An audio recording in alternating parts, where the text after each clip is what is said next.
un cambio social sin precedentes en la historia del mundo. Está cambiando la vida y los hábitos de todos y afectando la seguridad de todos, de los países, de los cuerpos intermedios, las empresas, asociaciones y, por supuesto, de los ciudadanos. De todos los aspectos del cambio, del gran cambio, y terminaba el presidente de Telefónica hablando de valores y de la necesidad de estar a la altura del cambio, ESIS está particularmente preocupada, y así lo ha dicho Javier Gómez Navarro, por la cuestión de la seguridad, ¿no? Si la transformación digital en su conjunto es en sí un inmenso reto, la seguridad que debe acompañar al proceso de transformación es indiscutiblemente un reto complementario no menor. Porque hoy, junto a la seguridad clásica, a los problemas clásicos de seguridad, y aquí se ha recordado la dura historia de la lucha contra el terrorismo español hasta hace 10 minutos, en lo que era el terrorismo interno y la que seguimos manteniendo con el terrorismo internacional, pues hoy se suman amenazas completamente nuevas, ¿no?, que se resumen en la idea de la ciberseguridad en sus múltiples vertientes, ciberdefensa, ciberdelincuencia, ciberterrorismo, seguridad de las estructuras críticas. Más aún, ustedes saben mejor que yo que hay posibilidad incluso de la inseguridad en lo cotidiano, la introducción de puertas traseras en software o hardware en infinitos dispositivos que manejamos hoy cada ciudadano a diario. La dificultad de control de todo eso, ¿no? Por eso considero absolutamente apasionante el reflexionar sobre cómo somos capaces de generar defensas frente a los riesgos nuevos que se han ido planteando. Y generar defensas, a mi juicio, quiere decir tres cosas. Una primera que parece muy elemental, que es tener conciencia real de dónde estamos, concienciar. Concienciar a los países, concienciar a los gobiernos, concienciar a las élites de las sociedades y concienciar a cada ciudadano individual desde el colegio de lo que significa estar viviendo hoy en un mundo en red.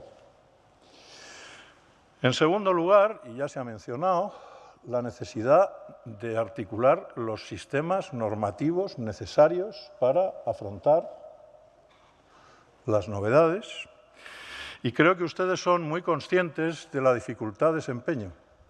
Siempre es difícil adaptar la ley a la realidad porque la realidad corre más siempre que la ley. Pero es que en este caso la realidad está corriendo mucho.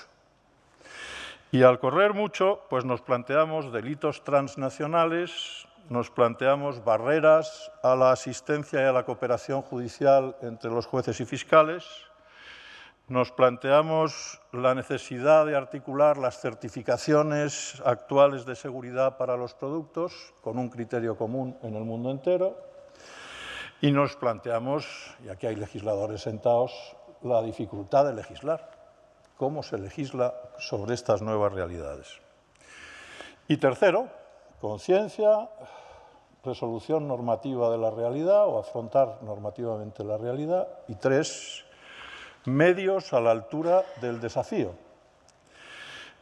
Y medios a la altura del desafío en tiempo de crisis, como el que hemos estado viviendo. Y eso se llama recursos policiales, recursos militares, recursos de los servicios de inteligencia, pero también se llama formación de juristas especializados, formación especializada de jueces y fiscales, también se llama mecanismos de protección de cada uno de los sujetos privados, empresas, etcétera, etcétera. Mecanismos de seguridad en las empresas que les voy a contar a ustedes en Telefónica. Así que, como ven, lo que tenemos por delante, y eso hace que la jornada sea apasionante, son infinidad de cuestiones. Las tenemos a nivel mundial, Todo esto está generando manifiestamente unas asimetrías geoestratégicas cada vez mayores. Tenemos que tratar sobre eso. Por supuesto, al nivel de la Unión Europea, ya se ha dicho, ¿qué papel juega Europa en la transformación digital? ¿Qué papel tiene que jugar Europa en la transformación digital? Fragmentación de las regulaciones, posibilidad en el ámbito tecnológico de realizar una acción unitaria, como por ejemplo se ha conseguido en el ámbito de la industria aeronáutica, o, visto desde el punto de vista de la seguridad, posibilidad de una política de seguridad común de la Unión Europea para afrontar los riesgos del cambio tecnológico. Pero no se trata solo de los gobiernos o de las relaciones internacionales o de la situación de Europa. También hablo del nivel sociedad, ¿no? Cómo se protegen las empresas, cómo las empresas actúan en materia de seguridad en relación con esto. Y hablo de los ciudadanos. En la próxima mesa se va a plantear un tema que llevo considerando mucho tiempo absolutamente determinante, que es cómo está afectando el nuevo mundo, las nuevas tecnologías, al espacio de libertad de los ciudadanos.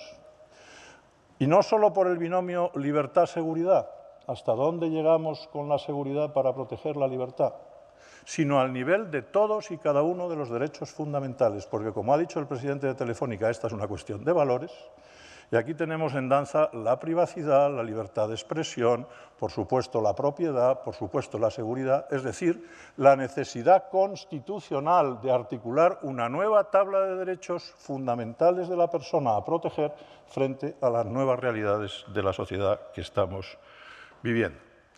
Y eso significa dificultad enorme para aplicar legislaciones, dificultad de accesos necesarios para la investigación judicial que tiene que proteger a esos derechos, etcétera, etcétera. Bueno, como ven, tenemos por delante temas apasionantes y para eso tenemos un plantel extraordinario ahí sentado. Cada uno de ellos va a hacer su propia intervención. Tienen ustedes en la documentación las biografías de todos ellos. Yo no voy a repetirlas porque no es necesario quitar tiempo sobre eso. Así que, en primer lugar, le daré la palabra a don Mike Rogers, que ha sido largo tiempo representante en el Congreso de los Estados Unidos por Michigan y presidente de la Comisión de Inteligencia de la Cámara de Representantes de los Estados Unidos. Señor Rogers, por favor, cuando quiera.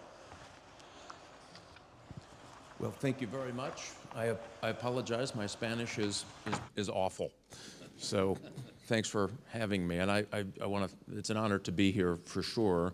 And I want to thank and congratulate Jose Maria for your recent election. As someone who went through elections, I don't care what election it is, it's a big deal. Congratulations on that. I just thought I'd talk quickly about a couple of things. We are going through a transformation probably like we've never seen in history. And it's happening very quickly. So I had the opportunity to see that transformation in cyberspace from the Intelligence Committee. It was my job to oversee all of the U.S. intelligence agencies and all of the policy review and all of the covert action and other things that the U.S. government was doing. And the other piece of that is now that I'm out of the politics business, I'm on the small startup new company side on network security. We have a company in incident response and something that does deep and dark web analytics. As a matter of fact, that company was actually started here in Spain. It was started here in Madrid. It's now called 4IQ. It started out as Surveilla. Some of you may have heard of that company. Doing great and phenomenal work. Here's quickly that transformation that's coming at us. Great assessments on where we are today. But with the Internet of Things, they think that there will be 50 billion new devices, new IP addresses, new computers, if you will, added to the Internet by 2020. We've seen estimates as high as 700 billion by 2025.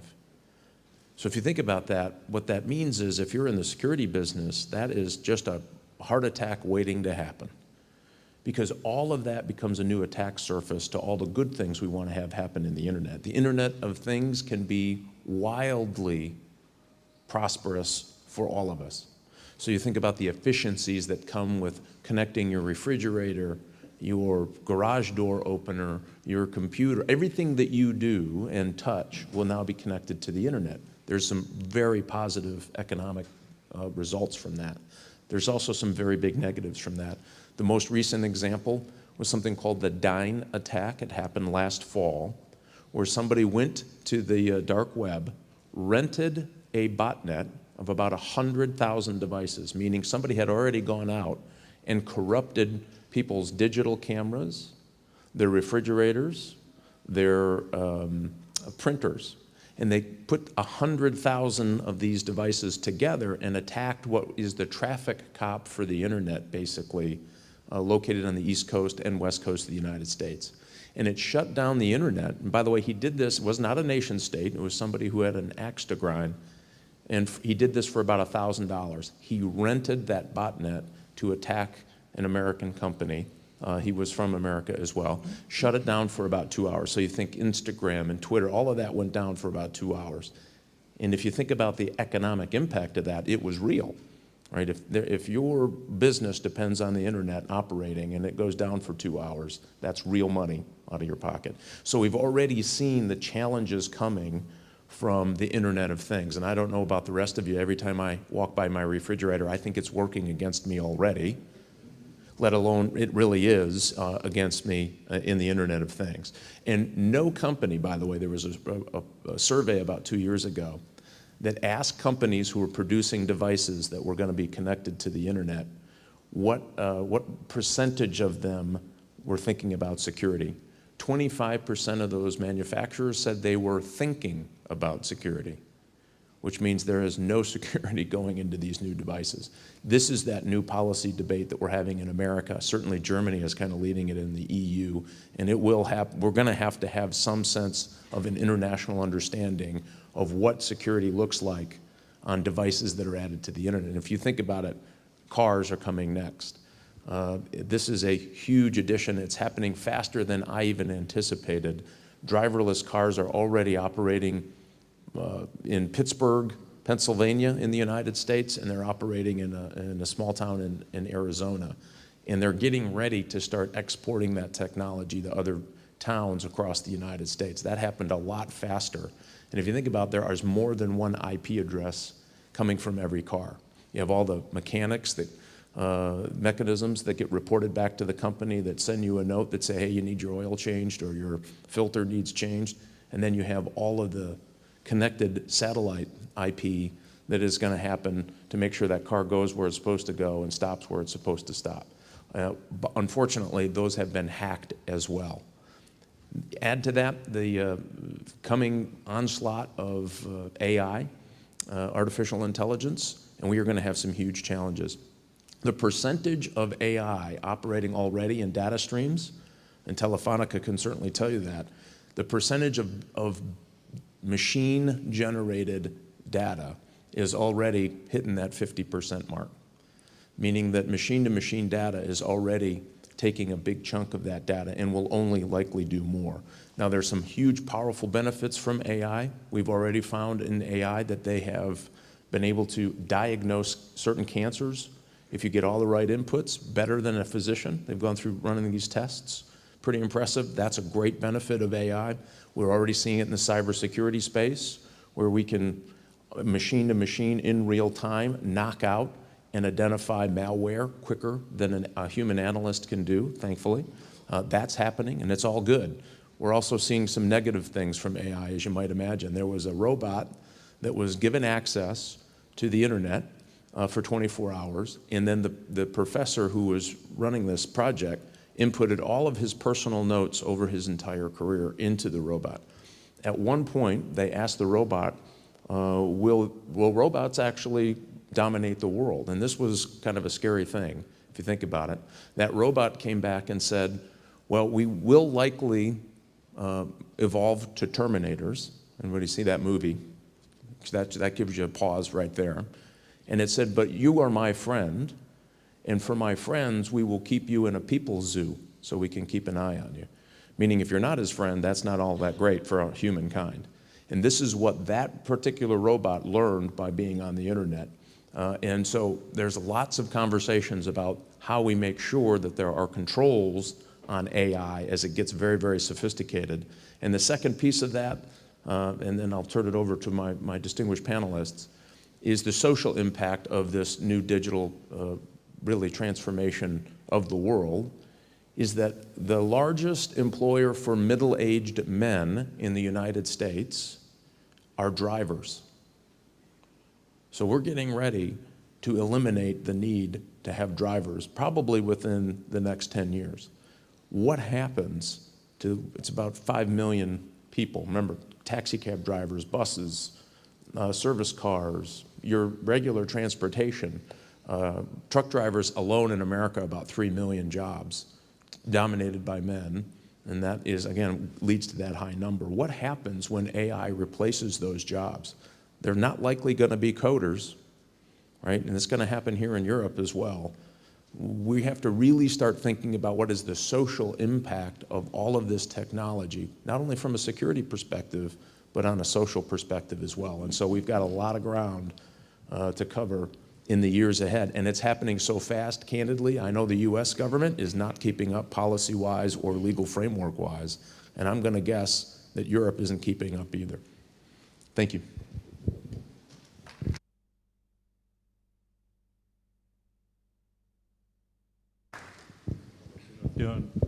Escuchamos a José Manuel González Páramo, que es consejero ejecutivo del BBV, como ustedes saben, y ha sido miembro del Comité Ejecutivo del Banco Central, y que además, a efectos del coloquio que luego pretenderemos tener, pues es vicepresidente de la Fundación del Consejo España-Estados Unidos, y contrastaremos Unión Europea, Estados Unidos y las asimetrías de las que hemos hecho referencia. Don José Manuel, cuando quiera. Pues muchas gracias a la Fundación ISIS y a Javier Gómez Navarro por la invitación. Es un placer poder estar aquí y me van a permitir que rápidamente ponga mi foco en las materias europeas, que yo creo que es de mucho interés saber dónde estamos y qué podemos hacer para mejorar la situación, aunque algunos asuntos se han abordado ya. Así que abordaré dos temas: obstáculos que Europa se encuentra para potenciar la economía digital y la importancia de los datos en este contexto, el europeo. Es decir, yo creo que después de la presentación del presidente de Telefónica esta mañana, huelga extenderse en por qué es importante todo esto de lo que estamos hablando. Vivimos un momento disruptivo donde una serie de tecnologías exponenciales han convergido realmente, impactando en todos los sectores de la sociedad, no solo económicos, sino la forma en la que las personas se relacionan entre sí. Y todo ello da lugar a una nueva forma de entender la economía. Este símil de los datos son el petróleo que mueve la economía actual, o la sangre que circula por las venas, o el oxígeno que nos va a permitir respirar, pues es una realidad. Son cambios muy grandes que se están produciendo a una velocidad absolutamente de vértigo. Y todo esto, pues obviamente, abre muchas oportunidades, pero también nos enfrenta a desafíos. Y sin duda, entender bien las primeras y diagnosticar o cartografiar los segundos va a determinar en qué lado nos situamos, los europeos, si en el de los que ganan o quienes van a remolque de la situación. Así que me van a permitir que comience por la necesidad de crear un sólido entorno digital en Europa, que, insisto, se ha abordado introductoriamente antes. Digamos, si uno es educado, diría que la situación en Europa es mejorable. Si uno es, creo yo, más riguroso, podría decir que Europa se ha quedado descolgada. Europa está descolgada frente a la hegemonía de Estados Unidos en primer lugar, pero de China de manera creciente en el ámbito digital. Y hay un dato revelador que tiene que ver con un gráfico que hemos visto antes. Entre las 10 principales compañías tecnológicas por capitalización bursátil no hay ni una europea. Y además de las primeras empresas que representan la economía colaborativa, como Airbnb o Uber, pues no tienen fuertes competidores europeos, todo lo más locales. Y mirando hacia el futuro, pues el horizonte se antoja complicado, salvo que los europeos tomemos medidas para resolver un poco esta situación. Y la situación es paradójica porque Europa tiene gigantes en muchos terrenos, en el automovilístico, en las telecomunicaciones, ya estamos en Telefónica, en el mundo financiero, en el mundo textil, que es lo que hace que en este terreno realmente no tengamos una representación correlativa. Bueno, antes de plantear soluciones, yo creo el diagnóstico, y también se ha mencionado algo aquí, ¿por qué Europa no es un jugador económico global? Hay dos razones fundamentales. Una es la fragmentación del mercado europeo de comercio electrónico y servicios digitales. Vivimos en un entorno muy fragmentado, donde solo el 16% de los consumidores de la Unión Europea compran a comercios con sede en otros países de la Unión y no más del 10% de las ventas online de las compañías europeas proceden de clientes que residen fuera de sus fronteras nacionales. Esto es realmente una infrarrepresentación del potencial. Así que fragmentación en primer lugar. Y en segundo lugar, los empresarios europeos se enfrentan a demasiados obstáculos para conseguir crear y crecer en el entorno digital en el ámbito de capital, de talento, de apoyos institucionales y de regulación. Es decir, crear y hacer crecer una startup en Europa es infinitamente más complicado que hacerlo en Estados Unidos. No es fácil encontrar el capital, no es fácil atraer el talento, los apoyos institucionales en muchos casos no existen, si es que son apoyos, y no lo contrario, y en definitiva encontramos barreras regulatorias en todos lugares. Si el diagnóstico es claro y relativamente simple, definir una estrategia clara y aplicarla de manera contundente es mucho más difícil.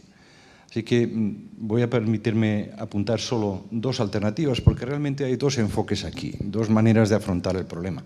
Se ha hablado antes de Airbus, y esta sería, si se quiere, representativo de una posición, vamos a llamar, más intervencionista, de arriba a abajo.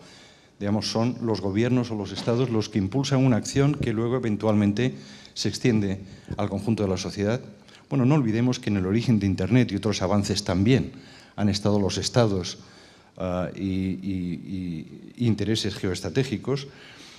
Una posición intervencionista requeriría dinero público por un lado y una regulación que fuera protectora frente a la competencia exterior. Y ya solo he enunciado, digamos, repugna un poco, pero hay que entender que es una opción. Europa ya quiso avanzar en esta vía. No sé si recuerdan Quero, la iniciativa de un buscador alternativo a Google que se lanza en el 2006 y que después de 200 millones malgastados, más mucha, digamos, discusión irreconciliable entre socios privados y públicos, acabó cancelándose en 2013.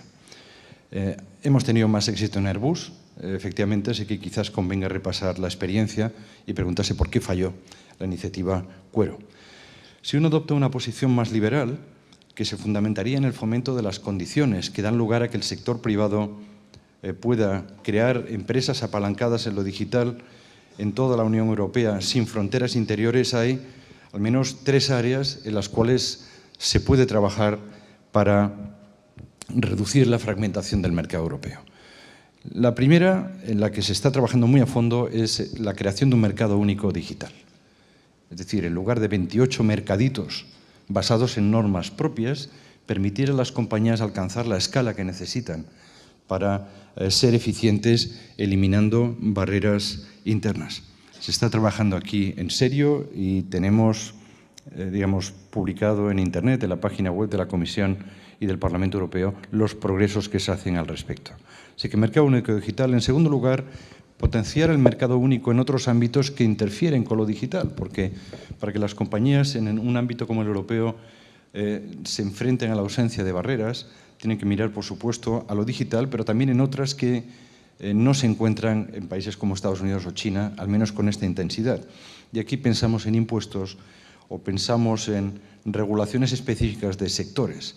A mí me es muy familiar lo que ocurre en el ámbito financiero. Cuando las diferencias financieras son importantes y no tenemos un mercado único de capitales, o no tenemos una unión bancaria, o no tenemos una aproximación de política fiscal común, hay una dificultad mucho mayor en que los negocios alcancen escala.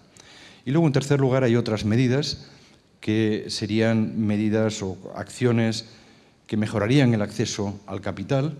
Y pensemos en el trabajo que les cuesta a los business angels o a otros vehículos de inversión acumular los recursos necesarios para startups, mejorar la regulación de insolvencia, haciéndola, sobre todo en el ámbito europeo, más homogénea y haciéndola además más permisiva con el fracaso. Es decir, las segundas oportunidades son imprescindibles si queremos innovar. En tercer lugar, mejorar la regulación en ámbitos como el laboral o como los de las remuneraciones. Y hay ya asuntos como el de la portabilidad de las pensiones, por ejemplo. Si queremos captar talento digital en otras partes, pero la pensión no es portable, estamos interfiriendo con la movilidad. En ámbitos como las remuneraciones hay sectores, y de nuevo menciono al financiero, donde hay restricciones a las remuneraciones que puede percibir un directivo por el hecho de trabajar en el sector financiero, que pueden hacerle no competitivo si quiere captar talento, por ejemplo, norteamericano o asiático, e incorporarlo a iniciativas europeas. Y finalmente, potenciar las habilidades digitales, no solo en la universidad, sino en la escuela. Hoy las empresas se quejan de que en el 40% de los casos no se encuentran trabajadores con las habilidades digitales que se necesitan para crecer e innovar. Y esto es algo que solo se puede arreglar desde la escuela, solo se puede arreglar enseñando a los niños programación desde primaria, sincronizando mucho mejor el mercado de trabajo con el mercado educativo. Así que, no siendo excluyentes el escenario, si se quiere, intervencionista con el liberal, y no excluyendo la posibilidad de que acabemos en un híbrido, y esperemos que acabemos, en todo caso, en alguna parte mejor que aquella en la que estamos hoy, Europa se enfrenta a la disyuntiva de si crear o no un campeón digital. Sus beneficios potenciales, desde luego, son múltiples: para atraer talento, para captar más impuestos y cobrarlos aquí, para desarrollar I+D y, por supuesto, el interés geoestratégico que se ha apuntado esta mañana. Un comentario sobre la importancia de los datos en el contexto digital europeo, que en parte están implícitas aquí. Sin el dato, como es evidente y ha quedado claro en la presentación inicial de esta mañana, no estamos en condiciones de tener información fiable sobre los deseos, las preferencias, los hábitos, el comportamiento y las características de las personas. Y sin esa posibilidad no podemos transformarlo en la información, y esta, combinada con algoritmos e inteligencia artificial, en conocimiento, que es lo que hace exitosa a una compañía. Europa tiene que ser consciente de esto e impulsar una economía basada en datos. Y en este sentido se está trabajando hoy en dos vías. Primero, a nivel interno de la Unión, y, en segundo lugar, en la relación de la Unión Europea con otras áreas económicas del mundo.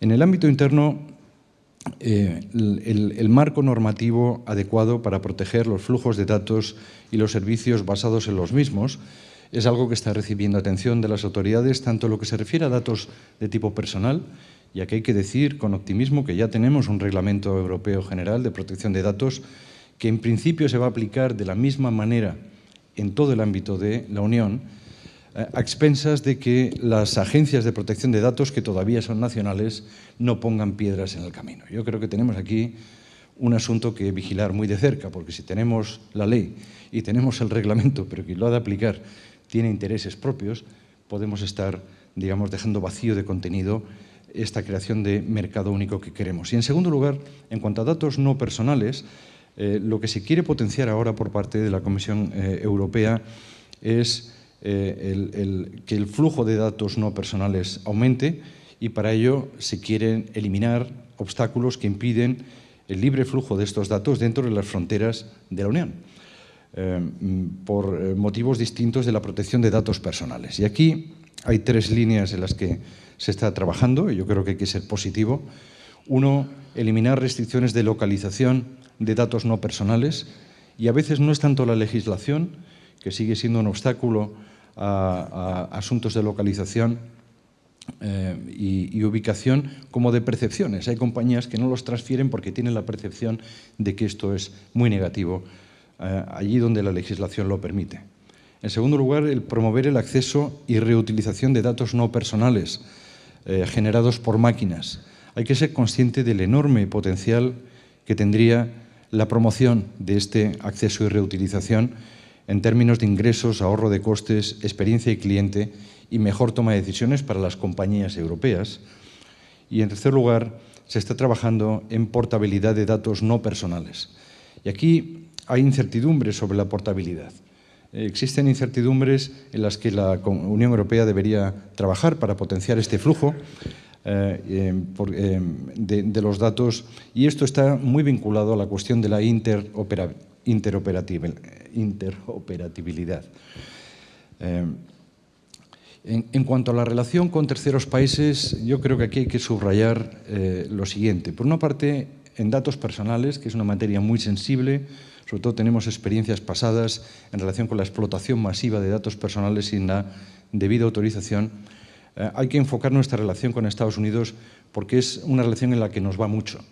El intercambio digital y el flujo de datos entre Estados Unidos y la Unión Europea es el más alto del mundo y es el 50% superior al que existe entre Estados Unidos y Asia.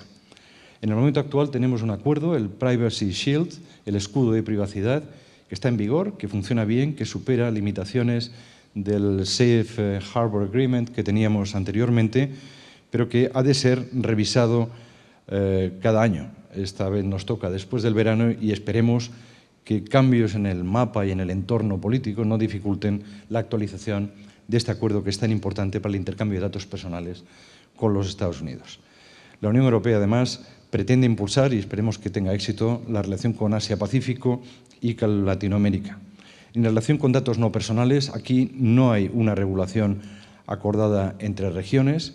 Hoy este acceso es un acceso que tiene lugar tras acuerdo o negociación entre las partes. Pues está muy claro, y con esto voy cerrando, que Europa tiene todavía un largo camino por recorrer en el impulso de un mercado único, competitivo y eficiente en los servicios de datos, para hacernos ser menos dependientes en temas, por ejemplo, como de la cloud, el del procesamiento en la nube, y para competir mejor a nivel global. Debemos, creo yo, impulsar una sólida hoja de ruta digital porque realmente carece de sentido que un mercado con 500 millones de habitantes, con grandes compañías, con pymes innovadoras y con una sociedad tan creativa como es la europea, no tenga el correlato de un puesto significativo en la competencia digital mundial. Y no hay que reaccionar contra Estados Unidos o contra Corea del Sur o contra China o contra la India, sino con ellos, basado en nuestros recursos y en una competencia leal.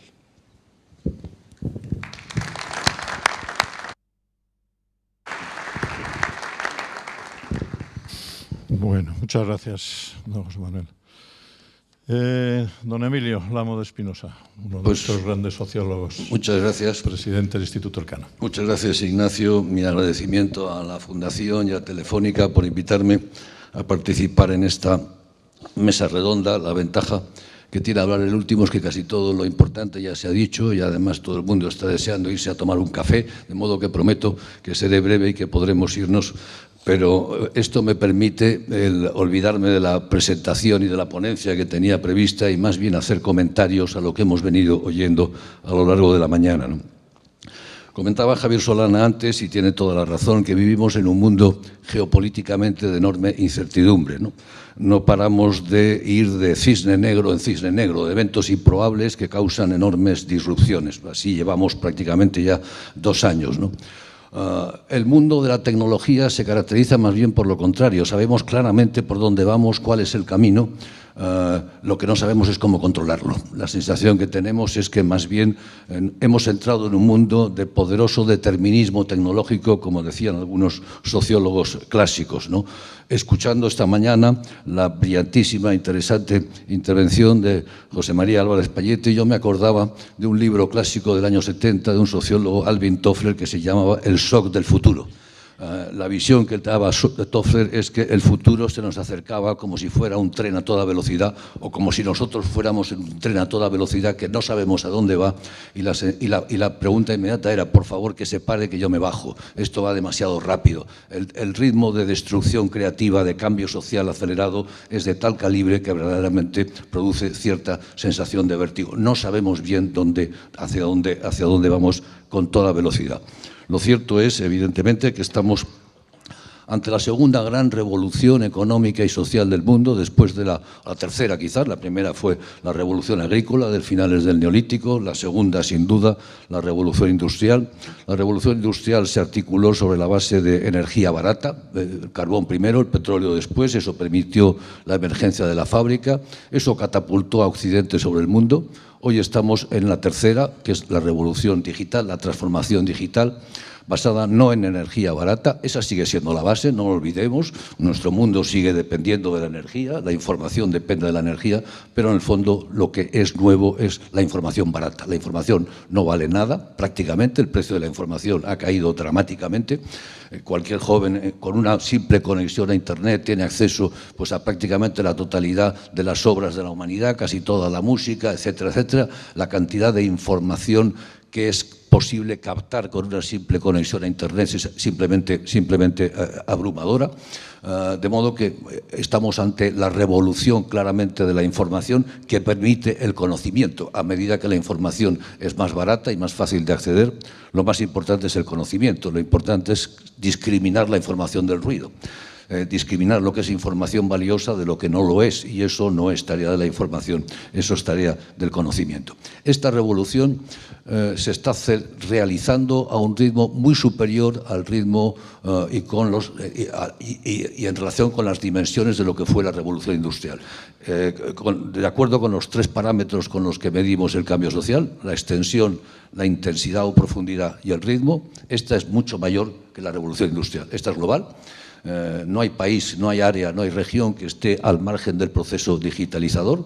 Segundo, es mucho más profunda, lo hemos visto, afecta a todo tipo de actitudes, procesos, afecta al ocio, afecta al trabajo, afecta al transporte, lo afecta prácticamente todo. Y finalmente el ritmo es un ritmo absolutamente acelerado. Lo hemos visto también en esas curvas de adopción. Estamos en sociedades neofílicas, sociedades que casi están adictas y buscan la innovación, se incorporan a esa innovación, a ese tren del futuro, y por lo tanto el ritmo de adopción de innovaciones por parte de la sociedad es cada vez más rápido. Hace 50 años el teléfono necesitó, no sé si eran 50 y tantos años para empezar a generalizarse. En este momento cualquier innovación requiere prácticamente de meses. El ritmo al cual las innovaciones tecnológicas son capturadas por la sociedad e incorporadas es cada vez más rápido. Por lo tanto, es una revolución extraordinariamente acelerada. Que no es un quinto espacio, decía Javier. Sí, es un quinto espacio, pero más bien es un exoesqueleto. Y creo que la metáfora es relevante. No es algo que esté por encima de, es algo que nos envuelve, pero que se conecta con el mundo real en todas las dimensiones, de modo que efectivamente es en el fondo el mecanismo a través del cual el mundo real se está autogestionando y se administra. Y en ese sentido no podemos prescindir de él. Por el contrario, es la base fundamental del funcionamiento cotidiano. Ese mundo, ese exoesqueleto es el que realmente nos va llevando. Es una prótesis de la cual dependemos a todos los efectos. ¿Con qué consecuencias? La verdad es que no lo sabemos. Lo que sí sabemos claramente es que a la hora de transferir tecnologías en hábitos y en comportamientos sociales se producen todo tipo de innovaciones, de modificaciones, de sorpresas, de consecuencias no intencionadas. Y sabemos de muchos procesos innovadores que prometían cambios fundamentales y no han tenido sino prácticamente consecuencias, o al contrario. Por lo tanto, no sabemos bien al final todo este mundo de innovaciones cómo acabará siendo utilizado por la propia sociedad. Yo quería comentar simplemente 2 dimensiones y luego hacer algún comentario general. Una de ellas, evidentemente, ya se ha mencionado, es el tema de la incidencia sobre el trabajo, sobre la robotización, sobre el empleo, etcétera, sobre el cual hay muchas investigaciones, algunas de ellas pues, extraordinariamente alarmistas. Yo no sé si todo eso que se viene diciendo en ese terreno es fiable o no. Al final, la experiencia histórica lo que pone de manifiesto es que estos procesos de cambios industriales efectivamente generan movimientos transitorios de desempleo, pero al mismo tiempo que cancelan empleos, acaban generando empleo. Transitoriamente la situación puede ser extraordinariamente seria y eso llevaría a plantearnos cuestiones relevantes sobre la renta básica universal en relación con algunos otros factores, pero en definitiva plantearnos problemas transitorios de desempleo. Evidentemente eso da lugar a su vez problemas de relocalización, reindustrialización etcétera, ¿no? Segundo tema que me quería centrar, que me parece más interesante, es las consecuencias que la digitalización está teniendo sobre la comunicación. No se ha mencionado y me parece que es un tema extremadamente importante, ¿no? Un país en buena medida es una gran conversación, una conversación que se mantiene en conjunto con unos marcos de referencia comunes, una población, un territorio, unas referencias históricas, unas referencias políticas, unos centros, una ágora pública, un centro público, unos medios de comunicación, unas televisiones, unas radios. Todo eso se rompe, se fragmenta en comunicaciones casi person to person, que dan lugar a burbujas de comunicación prácticamente autorreferenciadas, en las cuales efectivamente emergen hechos alternativos, entre comillas, que son reforzados por unos y por otros, lo que da lugar a una retribalización, a una tribalización virtual en redes de comunicación que saltan, por cierto, frecuentemente también por encima de las fronteras, y por lo tanto se rompe lo que es un demos, la existencia de un demos, la existencia de un pueblo, la existencia de una comunidad que tiene una comunidad, y comunicación son palabras que tienen la misma etimología. Si tú tienes una comunicación rota, no tienes una comunidad.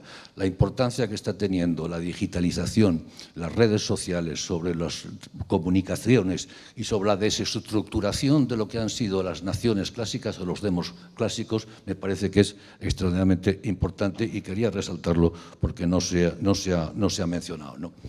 Por supuesto, por debajo de todo eso, de ese exoesqueleto, tienes este mundo de los Big Data, que a su vez permite la inteligencia artificial y el uso, a su vez, de todas esas redes, tanto para el bien como para el mal. La ciberguerra, el ciberterrorismo, la ciberdelincuencia, los problemas de seguridad en la red pasan a ser y van a seguir siendo problemas extraordinariamente importantes. Y nos encontraremos aquí, como siempre ha ocurrido, con la lucha entre la lanza y el escudo. Inventamos escudos y shields cada vez más potentes, pero a su vez los golfos apandadores inventan a su vez estrategias más astutas, y habrá que estar siempre sistemáticamente un paso por delante de ellos, ¿no? Un último comentario en relación con el tema europeo. Yo estoy de acuerdo con prácticamente la totalidad de lo que acaba de decir José Manuel. Creo que Europa necesita construir un mercado digital. Previamente tendría que construir el mercado unitario de los servicios. No lo olvidemos, que es muy importante, no lo tiene. Tenemos un mercado común de mercancías, no hemos sido capaces de construirlo en los servicios, y ese sería muy importante para, a su vez, este mercado digital. Pero tiene que hacerlo, ¿no? Pero tiene problemas, tiene algunos problemas, y quería resaltar algunas de las dificultades para que ello pueda hacerlo, ¿no? Uno de ellos es, evidentemente, la cultura europea misma, o, por decirlo con terminología de psicología social, lo que podríamos llamar la propensión subjetiva a la innovación, al cambio. No todas las sociedades tienen la misma propensión subjetiva a la innovación. No todas tienen lo que en este momento, y dados estos ritmos de cambio social, es fundamental, que es el hábito de cambiar de hábitos, la predisposición a cambiar de hábitos, la rutina de saber cambiar de rutinas. Hay sociedades más innovadoras, otras menos. Las sociedades tradicionales se llaman así porque son tradicionales y se resisten al cambio. Pues bien, Europa es bastante más resistente que Estados Unidos. Y eso tiene mucho que ver con una variable que frecuentemente no mencionamos, pero que para los sociólogos es fundamental, que es la demografía, y es la edad media. Una sociedad joven es mucho más propensa al cambio, a la innovación, al riesgo, que una sociedad mayor. La edad media en Europa está por encima de los 45 años, sigue creciendo. En muchos países europeos hay más abuelos que nietos. En España hay más de 1 millón de abuelos que de nietos. Cuando la Unión Europea nos dice vamos a crear la sociedad más innovadora, más dinámica, más activa y más emprendedora, pues la verdad, con una población envejecida, llena de ancianos, no es fácil tener esa población tan joven y tan dinámica y tan emprendedora. Yo creo que el problema demográfico de Europa es un problema que afecta a todo y es un problema fundamental. Segundo, hay un tema también de cultura corporativa. Las culturas corporativas a un lado y a otro del Atlántico son distintas. En Estados Unidos la cultura corporativa favorece claramente lo que es la adquisición de valor para el accionista. Aquí, sin embargo, se atiende a un conjunto de stakeholders mucho más amplio y esto establece limitaciones muy importantes a la hora de funcionar de un modo o de otro. Concretamente, esto se manifiesta y se manifestó a la hora de discutir el TTIP sobre la disponibilidad de los datos, la intimidad, el uso de la privacidad de los datos, etcétera, etcétera. Eso a un lado y a otro. Concretamente, el presidente Trump en este momento está desregulando muchas de estas cosas. Por lo tanto, ahí hay un elemento importante, ¿no? Y el tercero, efectivamente, es el tamaño que es clave, ¿no? Estados Unidos es un mercado unitario, Europa no lo es. Se decía que no hay geografía en Internet. Bueno, depende. En Europa, claro que hay geografía, y en el mundo hay geografía. China bloquea ciertos contenidos y en Europa se bloquean ciertos contenidos. Los países no puedes transferir. Acabamos de eliminar el roaming, pero la transferibilidad, la portabilidad de datos está todavía pendiente y muchas otras cuestiones para poder realmente articular un mercado digital europeo unitario, ¿no? Y eso tiene mucho también que ver con la ausencia de lo que en Estados Unidos ha sido la máquina tradicional de innovación tecnológica. Al final, ¿de dónde proviene Internet? Internet, como sabemos, proviene de ARPANET. ARPANET es un producto del complejo militar industrial, como lo llamó en su momento Eisenhower, que vinculaba, y esto ha sido y sigue siendo el núcleo de la capacidad de innovación tecnológica de los Estados Unidos, esa vinculación exitosa entre las necesidades militares, el Pentágono por una parte, los gastos en defensa y en investigación de defensa, en segundo lugar las grandes research universities, las universidades investigadoras, financiadas en parte con eso, y finalmente las empresas de alta tecnología. Este complejo ha sido clave en el desarrollo innovador en los Estados Unidos, esos DARPA, esos ARPANET, eso es el origen, y aquí no tenemos prácticamente nada de ese estilo, ¿no? Por lo tanto, tenemos no solamente un problema de oferta, sino también un problema de demanda. Es cierto, y con esto ya sí que termino, como prometí antes, y lo comentaba antes José Manuel, que yo creo que la Unión es muy consciente de todo esto y está haciendo esfuerzos por avanzar. Dependerá mucho de la vitalidad que tenga la Unión Europea en los próximos meses y años. Lo cierto es que ha estado prácticamente paralizada como consecuencia de este proceso electoral agónico, porque ha sido prácticamente agónico, con las elecciones en Austria, con las elecciones en Holanda, las tremendamente preocupantes elecciones francesas, finalmente las elecciones alemanas en el otoño. Yo creo que cancelado este ciclo electoral, lo llamaba agónico porque si hubiera salido mal, en este momento probablemente no tendríamos Unión Europea o tendríamos una Unión Europea en derribo. Gracias a Dios, en Francia han salido muy bien. Bueno, la consecuencia de eso es que es previsible y hay razones para esperar que en el otoño, terminadas las elecciones alemanas, se restablezca el eje franco-alemán, que ha sido siempre el vector dinamizador de la Unión Europea, y eso tire de la Unión Europea con una agenda que está muy vinculada a los temas de seguridad, defensa e innovación.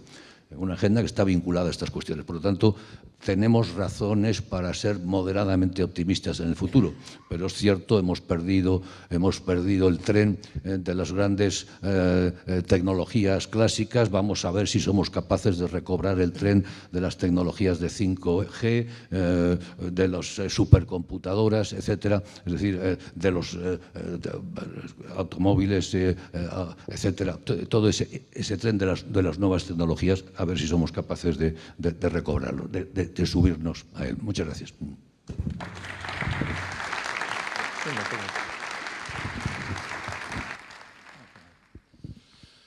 Bueno, el café nos llama, sí, pero tenemos unos minutillos para hacer alguna pregunta concreta a los miembros de la mesa. Hay docenas. Empezaré por la política, señor Rogers. ¿Qué impresión tiene usted sobre la preocupación que pueda existir en este momento en su país, en Estados Unidos, en relación con las cuestiones de la ciberseguridad? Además, vinculándolo a una cuestión que planteaba en el último momento también Emilio Lamo, que es la celebración de elecciones, la posibilidad de países que se inmiscuyan en los procesos electorales de otros países, lo que ha podido ocurrir en la última campaña electoral americana, las preocupaciones que ha habido en Holanda, las preocupaciones que ha habido en Francia o en Inglaterra. Bueno, ¿qué impresión nos puede usted transmitir desde los Estados Unidos sobre toda esta cuestión? Oh, look at the time. No, cyber is a continuing growing problem everywhere from a security perspective, in addition to the economics of it. So I look at it from a security lens probably first before the economics of it because of my background. So one thing we need to understand about the Russians is that I used to be an FBI agent before I got into Congress, is they've been doing this for a very long time. They did it in Latin America, they did it in certainly Eastern Europe. They've been trying to do it in the United States for years. Other countries here have been impacted by it. Spain has been impacted by it.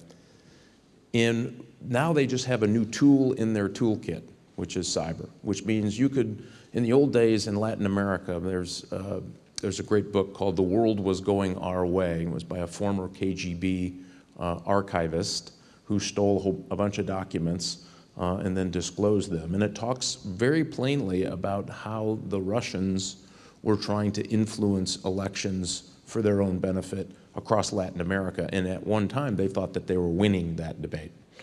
Now they have something else. They can do this from Moscow. They can do this from some Eastern European capital, and they can outsource the ability to try to influence an election.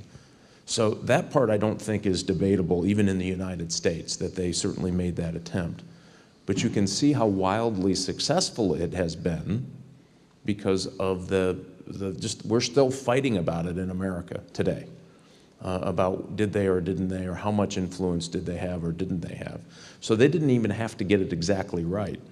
They already have been successful in the sense that they're trying to sow discontent in places like the United States. And we saw it in Germany. We're seeing it now in Germany. We saw it in France. We saw their activities increase. This is one of the biggest problems on cyber is nation-state activity into both commercial activity, so the North Koreans attacking Sony Corporation of America, the Iranians attacking Sands Resort Casino, cost them, I think the public estimate is somewhere around $60 million because of a political statement that the CEO made. And so we're seeing this kind of a level of using their military and intelligence services to do harm in the internet, and they're trying to cause economic harm. The Russians were trying to cause political discontent, and I think to some degree they were successful. So in America, we're stepping back and looking at what can we do to prevent it. I think the first best thing we can do is transparency, show people how they did it, what they did, so that all of the countries in the EU can get a sense of what we know about how they operated to do it, and try to push back on that front. We worry about an over-regulated environment. We actually worry about what the EU is doing to prevent American data companies from operating here without almost forcing them to operate a data center here in European soil. So we have some concerns about that. We think that might hurt the development, the speed of development. We actually think it probably helps by raising costs here in Europe. So there's lots of levels of regulation that we're all looking at.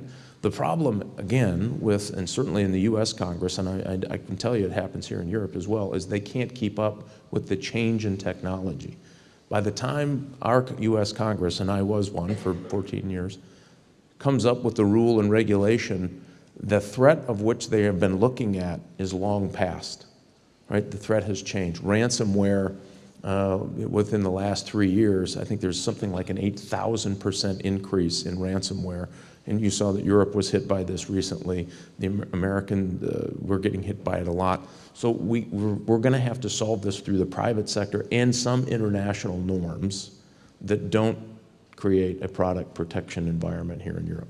So from a cyber perspective, we have huge challenges, as everyone does, and it's going to get worse, not better, because nations like Russia are at the top of the cyber game. They are very, very good. We call them near peers to US capabilities, but now we're seeing countries invest in it that for a little bit of money, Do you want to buy an aircraft carrier at $60 billion, or do you want to invest in cyber warfare capabilities for several $1 million? These countries are taking that second bet, and they're getting better and better. And the disclosures that we're seeing around the internet mean that these third and fourth rate, what we would call them nation-state actors, now have capabilities to cause real problems for European businesses, American businesses, and both our governments.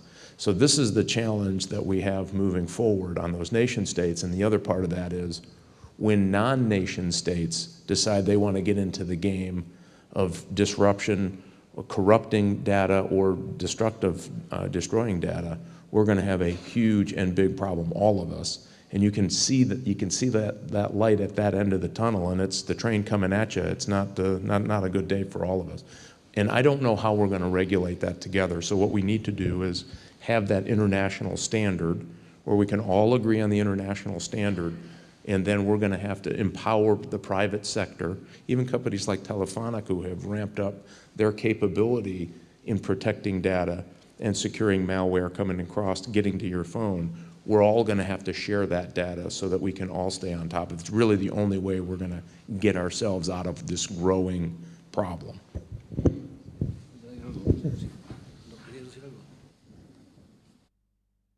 Añadir un comentario a esta última observación, ¿no? Me parece que es muy importante en este contexto. Durante muchos años, una de las grandes preocupaciones de todos los servicios de seguridad del mundo ha sido el evitar que los grupos terroristas, cualesquiera, pudieran hacerse con armas de destrucción masiva, nucleares, biológicas o químicas, con lo cual el nivel de letalidad de los atentados terroristas hubiera saltado desde los cientos a los miles y decenas de miles, con una capacidad disruptiva absoluta y total, ¿no? Por fortuna, crucemos los dedos, eso no se ha llegado a producir en ningún momento, pero lo cierto es que el ciberterrorismo es una cuarta o una quinta arma de destrucción masiva extremadamente peligrosa, mucho más barata, no necesita estar territorializada, las otras normalmente requieren de unas instalaciones de producción complejas, esto no requiere de esas instalaciones complejas y por lo tanto es uno de los grandes peligros en este momento, el ciberterrorismo, que de momento no se ha manifestado, pero que podría aparecer en cualquier momento afectando infraestructuras críticas y creando todo tipo de problemas extremadamente graves. Complementando todo esto, no sé si estamos quedándonos sin tiempo, moderador, pero un poco poniendo el foco más en lo que significa esto desde un punto de vista empresarial. Es decir, el terrorismo es importante, el ciberterrorismo lo es también, pero realmente lo que desde un punto de vista de actividad económica y funcionamiento social importa aquí es el hecho de que la hiperconectividad hace más atractivo y al mismo tiempo para los malos entrar en este negocio y más vulnerables a las compañías y los individuos. Porque los ciberataques producen pérdida económica directa y además pérdida de confianza en este entorno digital. De manera que la expansión natural de este ecosistema del que hemos hablado antes tropezaría con una confianza débil.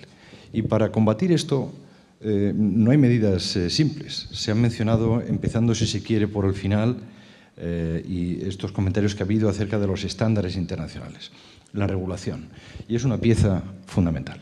La regulación, digamos, los ciberataques hoy son globales. Nadie más global hoy que los atacadores o los atacantes de sistemas. Y pensemos que hoy día se cuenta que Corea del Norte es la que está detrás de WannaCry. Bueno, hay que ver en qué mundo nos estamos moviendo con el impacto que eso ha producido. Necesitamos estándares internacionales para que haya interoperabilidad e intercambio fácil de información, a ser posible repositorios únicos de información, permitir que las compañías suministren esta información, por ejemplo, a los peers en ocasiones, para evitar que haya individuos, y esto ocurre en el mundo bancario, por ejemplo, donde alguien ataca y si no avisa rápidamente, los peers pueden ser atacados antes de que la autoridad reaccione. Simplificar las normas de manera que no haya que reportar la misma información de ciberataques a 50 autoridades diferentes, especialmente en compañías globales, como puede ser Telefónica. Esto es esencial, hay que ser muy consciente de todo esto. Pero antes que toda esta armonización, hay que incidir muchísimo en el sistema, en lo que llamamos educación en general, y las medidas que se pueden tomar en el ámbito empresarial. Y cuando hablamos de educación hablamos desde los hábitos, vamos a llamar cibersaludables, que esto va a haber que incorporarlo al catálogo de cosas saludables que debemos hacer. Es decir, no utilizar programas de los que no hay garantías, actualizar constantemente con los parches nuevos de seguridad que aparecen, no facilitar datos en redes sociales que puedan eventualmente ser utilizados en contra de uno. Bueno, todos tenemos hijos y algunos nietos y ven cómo de fácilmente aprietan un clic o facilitan información o fotografías de sabe Dios qué festorro el fin de semana en Facebook. Y esto puede ser decisivo según el ámbito en el que se quieran mover. Así que sensibilización. Luego la idea de resiliencia. Los ataques van a existir. Los ataques no se pueden del todo evitar. Pero entonces lo que tenemos que trabajar es en la prevención, en la noción de recuperar sistemas, en la cuestión de cómo hacemos, qué alternativas tenemos, prepararnos, es decir, para estas contingencias. Y, por supuesto, formar expertos, va de suyo, pero también desde la escuela crear hábitos saludables que no son muy parecidos a lo que observamos en nuestro entorno. Y desde el punto de vista de las empresas es evidente, y lo vemos cada vez más, aquellas sobre todo que sufrimos muchos ataques, uno necesita protocolos claros de actuación ante ciberataques. Esto se tiene que protocolizar. Esto no es algo de sálvese quien pueda o cada uno dispara por su cuenta. Esos protocolos tienen que ser revisados constantemente, por supuesto, con trabajo interno que consumirá cada vez más recursos, sí, pero nos va todo en ello, porque esos ataques pueden suponer la pérdida de dinero, de reputación, de marca y de posición competitiva en el mercado. Con esto no se puede jugar. Y, en segundo lugar, sistemas de protección de la mayor solidez posible, análisis constante de vulnerabilidades, preparación de planes de emergencia y, sobre todo, planes de comunicación, cada vez más importantes en este terreno. Vamos a ver, estamos fuera de hora, pero no me resisto a una última cuestión. Estados Unidos, Europa, bueno, ha salido la cuestión de las asimetrías, la necesidad de que Europa se ponga las pilas, la posibilidad de un mercado único digital europeo. Voy a tratar un tema particular de la asimetría, ¿no? La asimetría en el alojamiento de datos, todas las sesiones de millones de usuarios de servicios como WhatsApp, como YouTube, como Skype, como Google, como Facebook, son descifradas bajo ubicaciones, bajo jurisdicción Estados Unidos. Y sin embargo, se acaba de decir, lo ha dicho extraordinariamente juicioso González Páramo, seguridad es información, seguridad es comunicación, seguridad es compartir información. Tenemos el TTIP por delante. ¿Qué capacidad vamos a tener tanto desde Estados Unidos como desde Europa para generar un nivel en el que el intercambio de datos permita efectivamente fortalecer la seguridad en la lucha contra los ataques que, en todo caso, como también se acaba de decir, se van a producir a través de la red, visto desde Estados Unidos y visto desde Europa? Una brevísima opinión de cada uno de los intervinientes y vamos al café.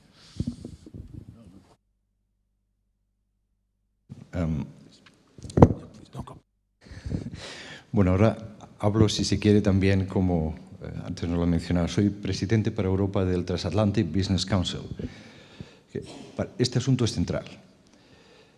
¿Cuál es la situación? Vamos a ver, no puede uno ser sino optimista si pone por delante la racionalidad que tiene la propia preservación y el interés propio.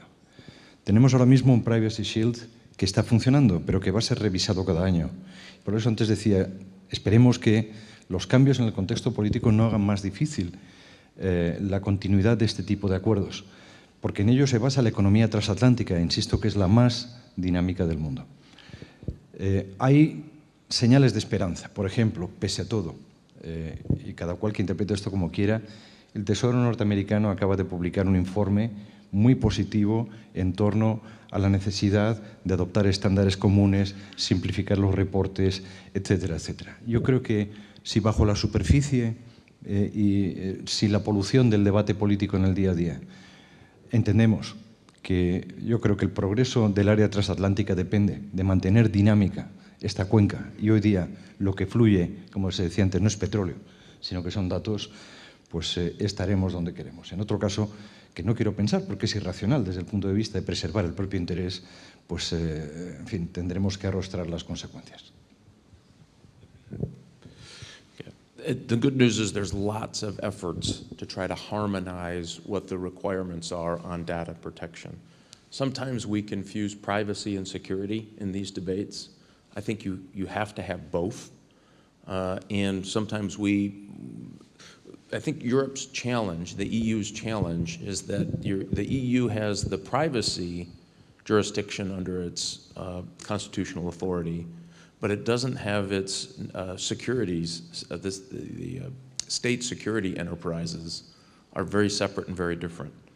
And so when you're negotiating an international deal, it's hard to have a common conversation when they can talk privacy, but they can't talk about their intelligence services and what they're doing and how they're doing it and those kinds of things. And this is a challenge we have to get over with the EU and the United States. So I happen to be part of the whole safe harbor issue, and I have been in Brussels trying to work through some of these safe harbor problems. I think they're all workable. We can get through all of this as long as we can agree on the common set of facts. And what we found in that first trip when I was chairman was we weren't on the same page on facts, what actually happened, what actually do our intelligence services do and not do under the law, and same goes. But the problem is we were negotiating with people who couldn't reciprocate on what their nation state services were doing, if that makes sense. So somehow we have to figure that piece out. You have 28 different intelligence services in the EU that don't report to the EU, right? So when we come, all of that is wrapped up in one place. So we can have the conversation about privacy, we can have the conversation about intelligence services, and that has been, I think, a challenge somehow we have to get over. Even if we do it individually with EU states, it becomes, you can see how difficult that would come in a hurry, because they all have different standards of what their intelligence services can and can't do with legal instruments. And so that was one of the big hurdles to trying to get to a better place. I think the Privacy Shield has worked. I think the Safe Harbor, but prior to that, has worked. And I think the next generation will work. The one caution I have is is it really privacy or is it protectionism? And I noticed you talked a little bit about that. Is protectionism the right way to get Europe in the next technology boom or bust? I would argue probably not. Of course, I'm from the United States. But I do think that we have to go through this process, and I do believe having those protectionisms built in to data center services is probably going to cause more hindrances. As a matter of fact, we're a little concerned where Germany is on Information of Things. They're trying to push standards that I think will slow down the ability for the rest of the world to promote innovation in how we secure those devices and what those devices can do for us economically. So we have to, those are the challenges. But the good news is we're having these dialogues, both government to government and private sector to private sector right now, and it's ongoing. And there are several organizations. I'm part of one. I founded something called the Global Digital Initiative to try to solve this harmonization problem. Can we get to a place where we can all agree the flow of data is both keeps your information private from an individual's perspective and also increases the ability to keep it secure from nation states who aren't going to worry about that. And candidly, the Chinese operate on your soil. If you read the Chinese constitution, any intelligence service officer can ask a company, wherever it operates in the world, for all of their data, and they are compelled under Chinese law to give it to them. Now, if we came here to do that we the United States, there would be an uproar. And I think arguably there should be. And same if it happened in the United States, there'd be an uproar. So we've got to find this common standard, and we should do it pretty quickly because there are these big loopholes are being taken advantage of by companies who will not secure individual privacy. Matter of fact, they regulate the internet to prevent privacy from their own citizens. And so we have these big challenges that we should work out quickly. And as I said, the reason that's important is if you look at North Korea, they couldn't even pull off that cyber hack into the Sony Corporation in their own country because they didn't have connectability, and only a third of their citizens have electricity 24 hours a day, 7 days a week. So they had to take their cyber hacker crew to a third country. They put them up in a hotel. They took over the hotel servers went in the dark web, bought, this is pretty interesting, bought their malware, configured it for their needs, and then launched the attack from the hotel in a different country, which tells you how dangerous this gets if you decide you have non-rational actors deciding that they're going to use this activity. That's why I think we have to do this more quick than not, because that's getting worse, and we're still trying to debate what a safe harbor looks like. That's what I'm concerned about. We need to really ramp this up in a hurry, I think. Sí, brevemente, si la pregunta es en qué medida sobre información que afecte a cuestiones de seguridad nacional se puede prever un intercambio de información entre Europa y Estados Unidos, yo contestaría diciendo que hay bastantes problemas para que eso ocurra. Primero, en Estados Unidos hay muchas agencias de seguridad y ni siquiera ellas comparten plenamente la información. Pero primera cosa, se la distribuyen unas sobre otras y son muy cuidadosas sobre cuál da información a cuál. Por lo tanto, eso es un primer problema. Segundo problema, a lo largo de los últimos décadas, la confianza de Estados Unidos en Europa no ha hecho sino decrecer. Esto comenzó claramente con la guerra de Irak, continuó con Obama, que hace pivotar el país hacia Asia y no sobre Europa, para el cual Europa era extremadamente aburrida, y como bien sabemos, el presidente Trump pues, ha declarado primero que la OTAN estaba obsoleta, ha ido allí, ha sido incapaz de afirmar el artículo 5, para que nos hagamos una idea, la relación transatlántica reposa sobre la OTAN y la OTAN reposa sobre el artículo 5, que es el que establece el compromiso de asistencia mutua en caso de ataque. Pues fue incapaz de decir que efectivamente ese artículo estaba en vigor, con lo cual pues todo el sistema de confianza de la OTAN se debilita. De modo que no me parece que haya en este momento una actitud muy positiva a ese intercambio de información. Y tercero, cuando decimos intercambiar de información entre Estados Unidos y Europa, te diría, ¿Europa con quién? ¿Con quién? Yo creo que más bien que un intercambio, digamos, bilateral, lo que habrá, y eso sí que está claramente en la línea de la política del nuevo presidente, es un intercambio bilateral con diversos países y sometido al grado de confianza que esos países representan para Estados Unidos. Concretamente, con el Reino Unido desde siempre ha habido una red de inteligencia y de información. El Reino Unido, Nueva Zelanda, Australia, etcétera, hay una red de inteligencia y de información desde hace muchos años, no diría que completa, pero sí muy amplia. Y luego en cada uno de los países dependerá a su vez del grado de confianza en el que puedan tener pues, en sus servicios específicos de inteligencia. Concretamente, en el caso nuestro, pues la verdad es que la imagen que tenemos y la percepción es bastante positiva, y en ese sentido me consta que la colaboración es buena, pero no podría generalizarlo. Muy bien, por hacer una pura apostilla a todo lo que se acaba de decir, si tuviésemos en la mesa en este momento un juez o un fiscal, nos hablaría de las dificultades tan grandes que tiene para conseguir algún dato importante en el desarrollo de un pleito europeo que se basa en información que consta en un servidor que está en los Estados Unidos de América, información a la que no puede acceder. Lo digo para dar idea de la magnitud de la tragedia en toda su dimensión, ¿no? Bueno, millones de gracias a los miembros de la mesa. Ha sido un grandísimo placer disfrutarles. Muchas gracias a ustedes por su atención. Creo que tenemos una pausa de reconfort. Gracias.